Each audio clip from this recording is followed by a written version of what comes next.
ಎಲ್ಲ ಬಾಲಜ್ಯೋತಿಗಳಿಗೂ ಸಾಷ್ಟಾಂಗ ಪ್ರಣಾಮಗಳು. ಎಲ್ಲರಿಗೂ ಇಂದಿನ ಕಥಾ ಸಮಯಕ್ಕೆ ಆಧಾರದ ಸ್ವಾಗತ. ಕಥೆಯನ್ನು ಪ್ರಾರಂಭ ಮಾಡೋಕ್ಕಿಂತ ಮುಂಚೆ ಸದ್ಗುರುಗಳಿಗೆ ಹಾಗೂ ಗುರು ಪರಂಪರೆಗೆ ನಮ್ಮ ಗೌರವವನ್ನು ಸಲ್ಲಿಸೋಣ ಮಕ್ಕಳೇ. ಗುರುಬ್ರಹ್ಮ ಗುರುರ್ವಿಷ್ಣು ಗುರುದೇವೋ ಮಹೇಶ್ವರ ಗುರು ಸಾಕ್ಷಾತ್ ಪರಬ್ರಹ್ಮ ತಸ್ಮೈ ಶ್ರೀ ಗುರವೇ ನಮಃ. ಅಖಂಡಮಂಡಲಾಕಾರಂ ವ್ಯಾಪ್ತಂ ಯೇನ ಚರಾಚರಂ ತತ್ಪದಂ ದರ್ಶಿತಂ ಯೇನ ತಸ್ಮೈ ಶ್ರೀ ಗುರವೇ ನಮಃ. ನಾರಾಯಣಸಮಾರಂಭಾಂ ಶಂಕರಾಚಾರ್ಯಮಧ್ಯಮಾಂ ಅಸ್ಮದಾಚಾರ್ಯಪರ್ಯಂತಾಂ ವಂದೇ ಗುರುಪರಂಪರಾಂ. ಈಗ ಕಥೆ ಕೇಳೋ ಸಮಯ ಬಂತು. ಒಂದು ಸುಂದರವಾದ ಕಾಡಿತ್ತು. ಆ ಕಾಡಲ್ಲಿ ಒಂದು ಕಾಗೆ ಇತ್ತು. ಆ ಕಾಗೆ ಹೆಸರೇನು ಗೊತ್ತಾ? ಕಾಕಿ ಅಂತ. ಆ ಕಾಕಿ ಒಂದು ಫಲಭರಿತವಾದ ಮಾವಿನ ಮರದ ಮೇಲೆ ಗೂಡು ಕಟ್ಕೊಂಡಿತ್ತು. ಅಲ್ಲೇ ಹತ್ತಿರದಲ್ಲಿ ಇನ್ನೊಂದು ಮರದ ಮೇಲೆ ಯಾರಿದ್ರು ಗೊತ್ತಾ? ಸುಂದರವಾದ ಗಿಣಿ ಇತ್ತು. ಅದರ ಹೆಸರೇನು ಗೊತ್ತಾ? ಗುರು ಅಂತ. ಅಯ್ಯೋ, ಇದೇನಪ್ಪ ಗುರು ಅಂತ ಹೆಸರು? ಹೌದು, ಯಾಕೆಂದರೆ ಅದು ತುಂಬ ಬುದ್ಧಿವಂತ ಗಿಣಿಯಾಗಿತ್ತು.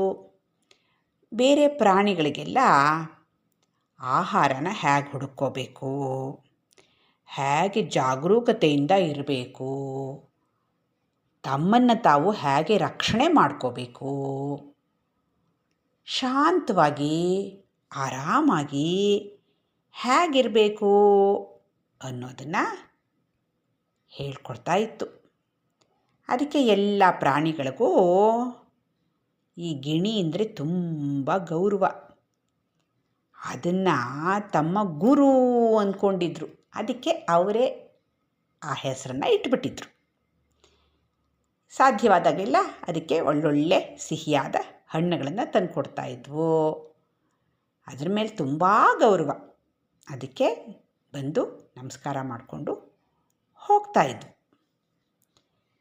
ಈ ಕಾಕಿ ಇತ್ತಲ್ಲ, ಕಾಗೆ, ಅದಕ್ಕೆ ಈ ಗುರು ನೋಡಿದ್ರೆ ಹೊಟ್ಟೆ ಕಿಚ್ಚು.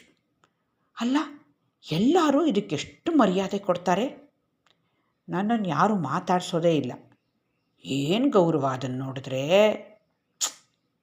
ಅಂತ ಒಳಗೊಳಗೇ ಕೊತ್ತ ಕೊತ್ತ ಕೊತ್ತ ಕೊತ್ತ ಅಂತ ಕುದ್ದೀತಾ ಇತ್ತು.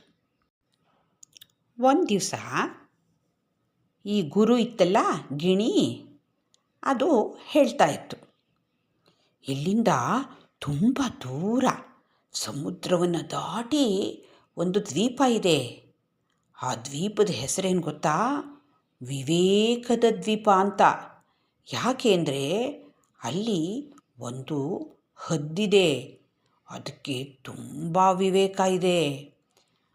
ಆ ಹದ್ದಿನ ಹತ್ರ ಒಂದು ಆಶ್ಚರ್ಯಕರವಾದ ಪುಸ್ತಕ ಇದೆ, ದೊಡ್ಡ ಪುಸ್ತಕ. ಆ ಪುಸ್ತಕದಲ್ಲಿ ಇಡೀ ಪ್ರಪಂಚದಲ್ಲಿ ಏನೇನು ಪ್ರಶ್ನೆಗಳಿವೆಯೋ ಅದಕ್ಕೆಲ್ಲ ಉತ್ತರಗಳಿವೆ. ಆ ಹದ್ದು ಆ ಪುಸ್ತಕದಿಂದ ತನ್ನ ಹತ್ರ ಯಾರ್ಯಾರು ಬರ್ತಾರೋ ಅವ್ರಿಗೆಲ್ಲ ಅವರ ಸಮಸ್ಯೆಗಳಿಗೆ ಪರಿಹಾರ ಹೇಳಿಕೊಡುತ್ತೆ ಅಂತ ಹೇಳ್ತು ಗಿಣಿ. ಇದು ಕೇಳಿಸ್ಕೊಳ್ತು ಯಾರೋ ಕಾಕಿ. ಇವಾಗ ನಾನೊಂದು ಉಪಾಯ ಮಾಡಬೇಕು. ನನಗೆ ಯಾರೂ ಬೆಲೆ ಕೊಡ್ತಾ ಇಲ್ಲ, ನನ್ನನ್ನು ಮುಖ್ಯನಾದವನು ಅಂತ ಯಾರೂ ಪರಿಗಣಿಸ್ತಾ ಇಲ್ಲ. ನಾನಿವಾಗ ಹೇಳ್ತಲ್ಲ ಈ ಗಿಣಿ, ಆ ದ್ವೀಪಕ್ಕೆ ಹೋಗ್ತೀನಿ. ಅಲ್ಲಿ ಹೋಗಿ ಆ ಪುಸ್ತಕ ಇದೆಯಲ್ಲ, ವಿವೇಕದ ಪುಸ್ತಕ, ಅದನ್ನು ಹೇಗಾದರೂ ಮಾಡಿ ತಗೊಂಬಂದ್ಬಿಡ್ತೀನಿ. ಆವಾಗ ನನ್ನ ಹತ್ರನೇ ಆ ಪುಸ್ತಕ ಇರುತ್ತೆ, ಎಲ್ಲರ ಸಮಸ್ಯೆಗಳಿಗೂ ನಾನೇ ಪರಿಹಾರ ಹೇಳ್ಬೋದು, ಆವಾಗ ನಾನೇ ತುಂಬ ಮುಖ್ಯನಾದವನು ಅಂತ ಅನ್ನಿಸ್ಕೋತೀನಿ ಅಂತ ಅನ್ನಿಸ್ತು. ಸರಿ ಅನ್ನಿಸಿದ ತಕ್ಷಣವೇ ಪುರ್ರ್ ಅಂತ ಹಾರಿಕೊಂಡು ಹೋಯ್ತು. ಅದೇನು ಪಕ್ಕದ ಮನೇಲಿದೆಯಾ, ಎಷ್ಟು ದೂರ. ಹಾರ್ತಾ ತುಂಬ ಸುಸ್ತಾಗ್ತಾಯಿತ್ತು. ಅಯ್ಯೋ ಏನು ಮಾಡೋದು, ವಾಪಸ್ ಹೋಗ್ಬಿಡ್ಲಾ ಅಂತ ಅನ್ನಿಸ್ತಾಯಿತ್ತು. ಆದರೆ ಅದಕ್ಕೆ ದುರಾಸೆ ಇತ್ತಲ್ಲ, ಆ ದುರಾಸೆ ವಾಪಸ್ ಹೋಗೋಕ್ಕೆ ಬಿಡಲಿಲ್ಲ. ಇಲ್ಲ, ನಾನು ಎಲ್ಲರಲ್ಲೂ ಗೌರವ ಸಂಪಾದಿಸ್ಬೇಕು, ನಾನೇ ತುಂಬ ಪ್ರಮುಖ ಅಂತ ಅನ್ನಿಸ್ಕೋಬೇಕು ಅನ್ನೋ ಒಂದು ದುರಾಸೆ ಅದನ್ನು ಹಾರಕ್ಕೆ ಪ್ರೋತ್ಸಾಹ ಕೊಡ್ತು. ಸರಿ, ಹಾಗೆ ಹಾರ್ತಾ ಹೋಗ್ತಾ ಇತ್ತು. ಅಲ್ಲಿ ಒಂದು ಕಡೆ ಸ್ವಲ್ಪ ಸುಧಾರಿಸ್ಕೊಳ್ಳೋಕ್ಕೆ ಅಂತ ಒಂದು ಕೆರೆ ಹತ್ರ ಇಳೀತು. ಅಲ್ಲಿ ಒಂದು ವಯಸ್ಸಾದ ಆಮೆ ಇತ್ತು. ಆ ಆಮೆ ಕೇಳ್ತು, ಏನು ನೀನು ಎಲ್ಲಿಗೆ ಹೋಗ್ತಾ ಇದೀಯಾ, ಇಷ್ಟು ಸುಸ್ತಾಗಿದೆಯಲ್ಲ ಅಂತ ಕೇಳ್ತು. ಅದಕ್ಕೆ ಕಾಕಿ ಹೇಳ್ತು, ನಾನು ವಿವೇಕದ ದ್ವೀಪಕ್ಕೆ ಹೋಗ್ತಾ ಇದ್ದೀನಿ. ಅಲ್ಲಿ ಹೋಗಿ ವಿವೇಕ ಕಲ್ತ್ಕೊಂಡು ನಾನೇ ಎಲ್ಲರಲ್ಲಿ ಅತ್ಯಂತ ಪ್ರಮುಖ ಅಂತ ಗುರುತಿಸ್ಕೋಬೇಕು ಅಂತ ಹೋಗ್ತಾ ಇದ್ದೀನಿ ಅಂತ ಹೇಳ್ತು. ಆಗ ಆಮೆ ಹೇಳ್ತು, ಅಲ್ಲಪ್ಪ, ನಿಜವಾದ ವಿವೇಕ ಪುಸ್ತಕದಿಂದ ಬರುತ್ತೇನಪ್ಪ. ನಾವು ಸರಿಯಾದ ಜೀವನ ಮಾಡೋದ್ರಿಂದ, ಧಾರ್ಮಿಕವಾದ ಜೀವನ ಮಾಡೋದ್ರಿಂದ, 4 ಜನಕ್ಕೆ ಸಹಾಯ ಮಾಡ್ತಾ ಒಳ್ಳೆ ಮನಸ್ಸಿಟ್ಕೊಂಡು ಜೀವನ ಮಾಡೋದ್ರಿಂದ ವಿವೇಕ ತಾನಾಗಿ ನಮ್ಮೊಳಗೆ ಉಂಟಾಗತ್ತೆ. ಅದನ್ನು ಪುಸ್ತಕ ನೋಡಿ ಕಲ್ತ್ಕೋಬೇಕಾಗಿಲ್ಲ ಅಂತ ಹೇಳ್ತು. ಆದರೆ ಇದಕ್ಕೆ ಅದ್ರ ಮಾತು ಇಷ್ಟ ಆಗಲಿಲ್ಲ. ಸರಿ ಅಂದ್ಕೊಂಡು ತಿರ್ಗಾ ಪುರ್ರ್ ಅಂತ ಹಾರ್ಕೊಂಡು ಹೋಯಿತು. ಹಾಗೆ ಹಾರ್ತಾ ಇನ್ನೂ 2 ದಿವಸ ಹಾರ್ತು. ಕಾಡುಗಳನ್ನು ದಾಟ್ಕೊಂಡು, ಊರುಗಳನ್ನು ದಾಟ್ಕೊಂಡು ಹಾರ್ಕೊಂಡು ಹೋಯಿತು. ಆಮೇಲೆ ಇನ್ನೂ ಸುಸ್ತಾಯಿತು. ಸರಿ, ಇನ್ನೊಂದು ಕಡೆ ಒಂದು ನದಿ ಹತ್ತಿರ ಇಳೀತು. ಅಲ್ಲಿ ಒಂದು ಬಾತುಕೋಳಿ ಮೀನು ಹಿಡ್ಕೋತಾ ಇತ್ತು. ಅದು ನೋಡ್ತು. ಏನು ಕಾಗೆ, ಎಲ್ಲಿಗೆ ಹೋಗ್ತಾ ಇದೀಯಾ ಅಂತ ಕೇಳ್ತು.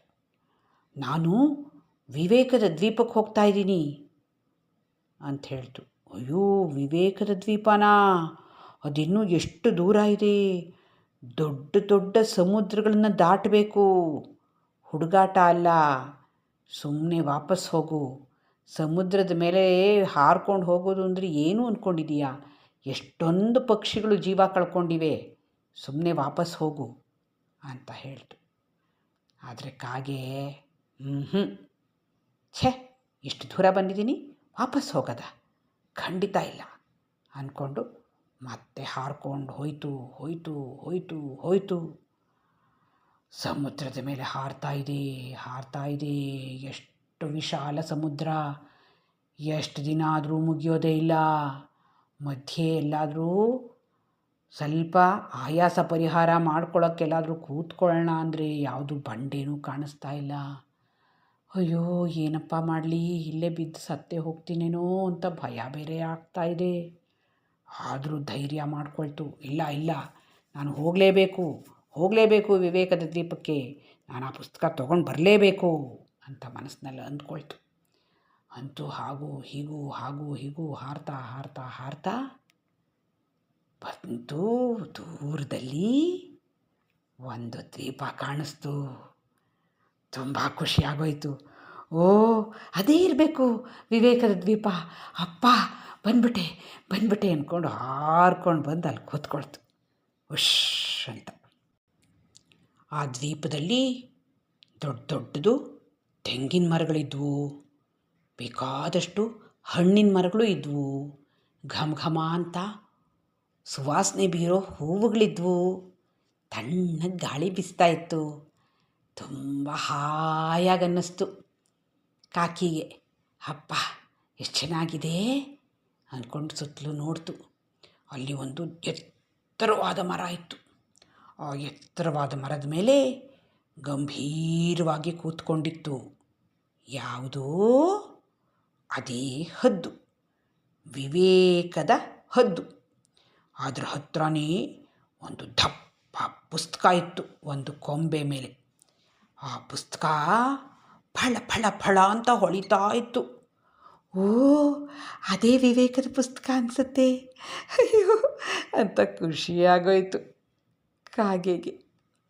ಸರಿ, ಸುಮ್ಮನೆ ನೋಡ್ತಾ ಇತ್ತು.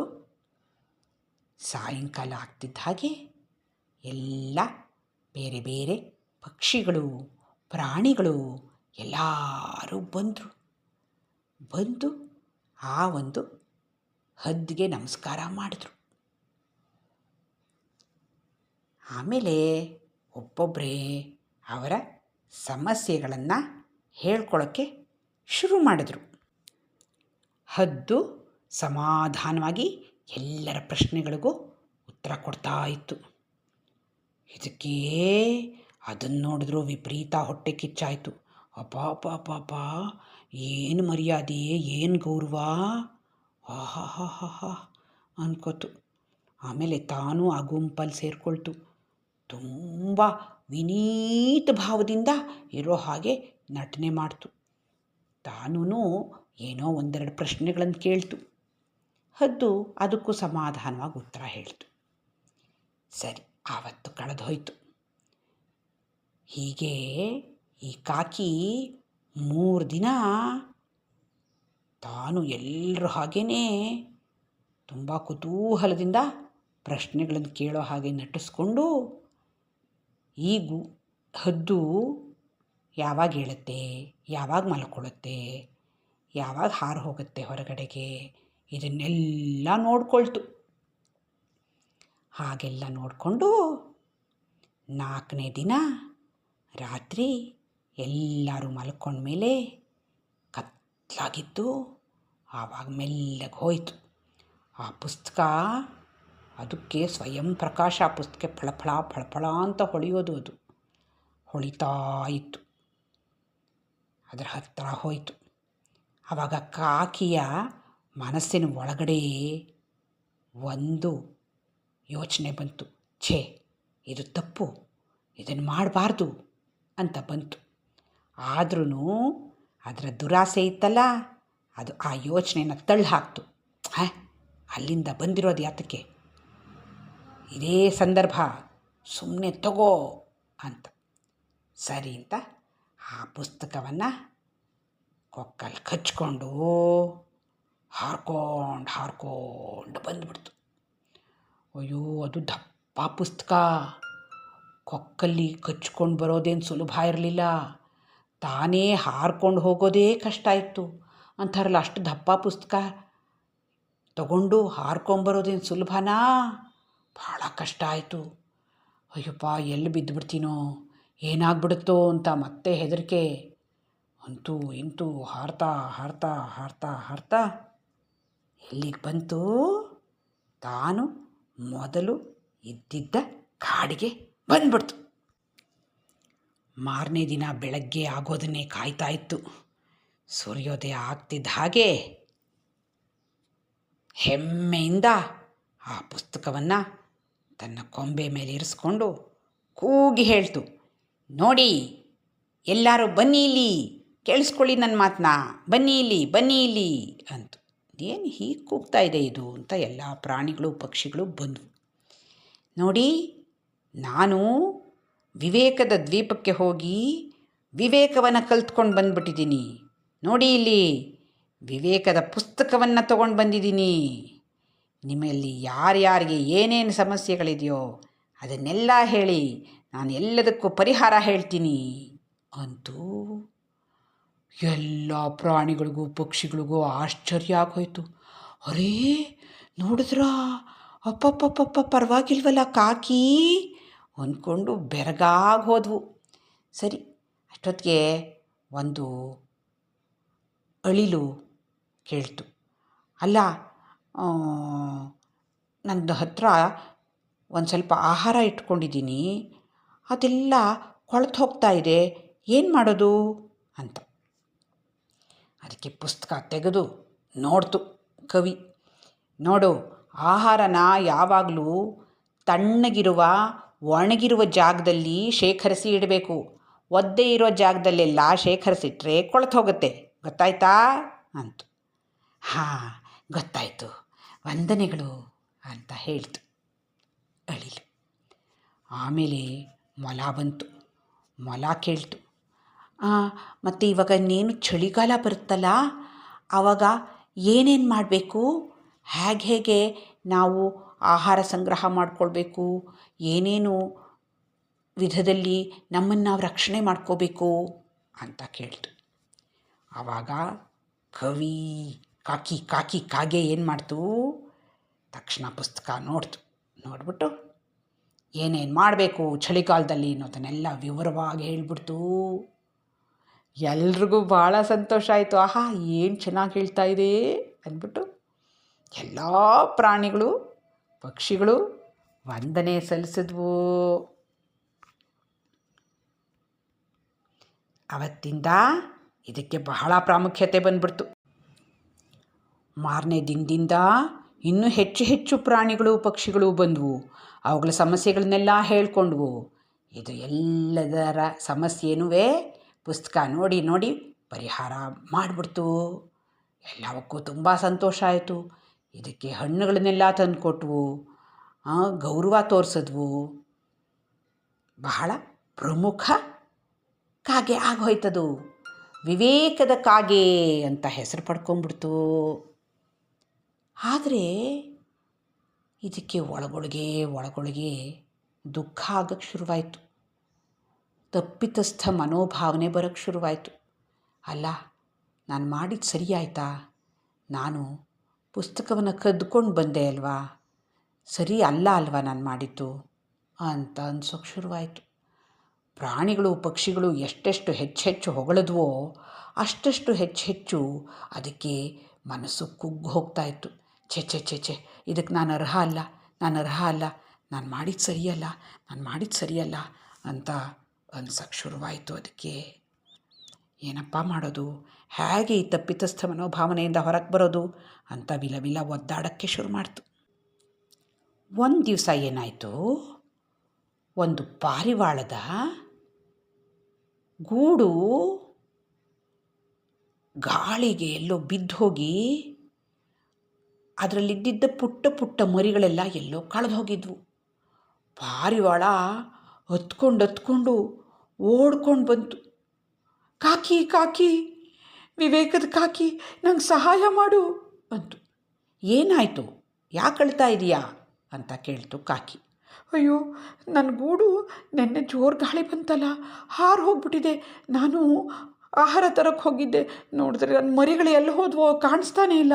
ದಯವಿಟ್ಟು ನನಗೆ ಹುಡುಕೊಡು ಅಂತ ಹೇಳ್ತು. ಇದು ಪುಸ್ತಕ ತೆಗೆದು ನೋಡ್ತು.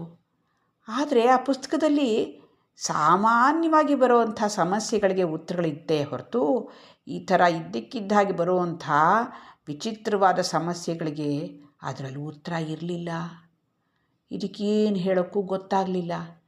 ನನಗೆ ತಕ್ಷಣ ಹೇಳೋಕ್ಕಾಗ್ತಾ ಇಲ್ಲ, ನನಗೆ ಸಮಯ ಬೇಕು ಅಂತ ಹೇಳ್ತು. ಆದರೆ ಸಮಯ ಬೇಕು ಅಂದರೆ ನನ್ನ ಮರಿಗಳು, ಅಯ್ಯೋ, ಯಾವುದಾದ್ರೂ ಬೇರೆ ಹದ್ದೋ ಗಿಡ್ಗನೋ ಬಂದು ತಿನ್ಕೊಂಡ್ಬಿಡುತ್ತವೆ. ಏನು ಮಾಡಲಿ? ತಕ್ಷಣ ನಂಗೆ ಉತ್ತರ ಬೇಕು, ದಯವಿಟ್ಟು ಉತ್ತರ ಕೊಡು ಅಂತ ಹೇಳೋಕ್ಕೆ ಶುರು ಮಾಡ್ತು. ಇದಕ್ಕೆ ತುಂಬ ನಾಚಿಕೆ ಆಗೋಯ್ತು. ಛೆ ಎಂಥ ಕೆಲಸ ಆಗೋಯ್ತು. ಪುಸ್ತಕದಲ್ಲಿ ಅದಿಲ್ಲ, ಪುಸ್ತಕದಲ್ಲೇನಿದೆಯೋ ಅಷ್ಟನ್ನು ಮಾತ್ರ ನಾನು ಹೇಳಬಲ್ಲೆ ಹೊರತು ನನ್ನ ಹತ್ರ ನಿಜವಾದ ವಿವೇಕ ಇಲ್ವಲ್ಲ, ಅಯ್ಯೋ ಅಂತ. ಅಷ್ಟೊತ್ತಿಗೆ ಭರ್ರ ಅಂತ ಒಂಥರ ಗಾಳಿ ಬೀಸ್ತು.